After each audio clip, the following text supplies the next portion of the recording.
Asuransi kesehatan terbaik 2025 di tengah banyaknya kenaikan harga dengan segala macam, ya ada aja rumor-rumor pengen co-payment dan sebagainya.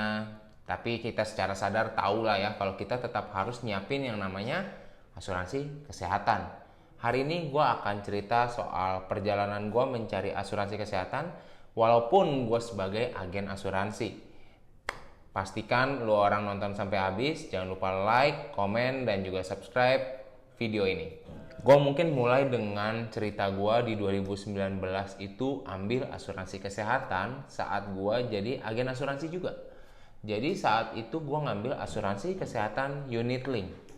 Alasannya adalah narasi saat itu asuransi kesehatan unit link itu bayarnya flat. Oke, kenapa tuh bayarnya flat?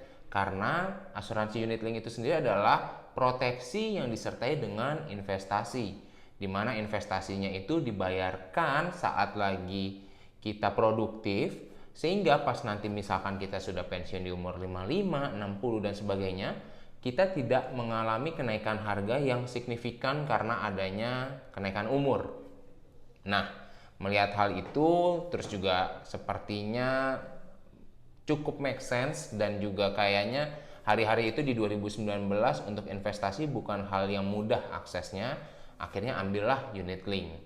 Nah, setelah itu akhirnya terjadilah di 2024 ya, kurang lebih ya 2024 2025 ini akhirnya itu kayaknya kok dari yang tadinya mau bayar flat malah jadi naik harganya. Ini apa? Kenapa bisa begini? Gue dalamin lagi. Oh ternyata memang saat itu gue tidak terlalu dalam di industri, sehingga gue belum paham.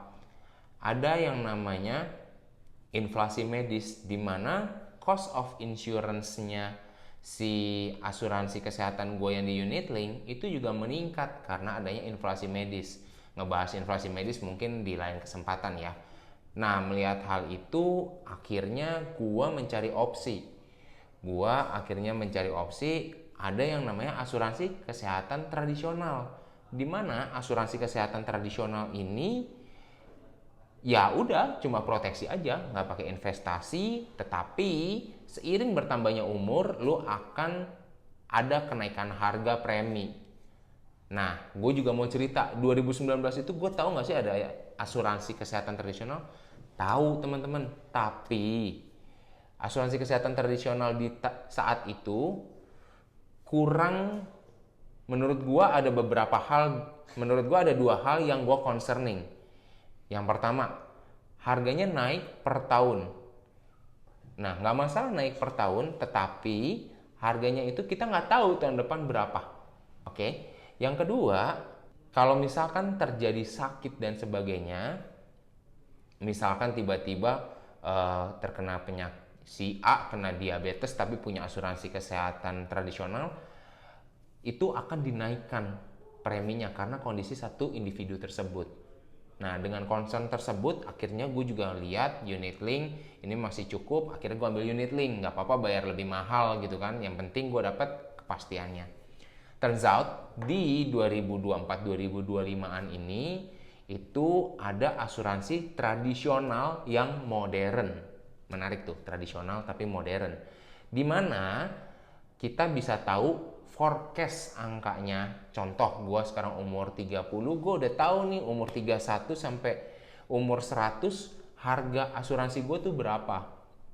Nah, itu menjawab concerning gue yang pertama. Soal gue nggak tahu, gue nggak bisa forecast angkanya itu berapa. Seperti itu. Yang kedua, itu soal asuransi ini akan menaikkan harganya kalau gue kena sakit. Nah, di asuransi tradisional di masa sekarang itu mereka sudah memberikan external memo, bahkan tertulis juga di polisnya kalau tidak menaikkan harga preminya itu berdasarkan satu kondisi satu individu. Jadi dia akan menaikkan harga preminya itu karena kondisi satu portofolio. Ya, satu portofolio itu contoh dia punya 10.000, 100.000 nasabah. semuanya naik karena inflasi medis, mau nggak mau dia harus naikin secara harganya. Kurang lebih seperti itu pengalaman di asuransi tradisionalnya. Nah, akhirnya gue memutuskan di 2024 gue ganti dari unit link ke asuransi tradisional. Seperti itu kisahnya. Jadi gue pengen jawab pertanyaan terbesar di video ini. Mana yang lebih baik asuransi kesehatan di tahun 2025 ini? Jawaban gue adalah tergantung. Kamu adalah orang yang mau bayar harganya saat ini, lalu nanti saat pensiun bayar di harga yang murah, atau kalau gue lebih mempertimbangkan efisiensi di masa-masa sekarang, udahlah gue pakai proteksi yang memang gue bayar sesuai umur. Mana appetite orang masing-masing, silahkan dipilih sendiri. Kurang lebih begitu teman-teman. Thank you udah nonton video ini sampai habis. Jangan lupa like, comment, dan share. Juga subscribe biar gue semakin semangat juga untuk edukasi soal asuransi. Thank you and I'll see you in the next video.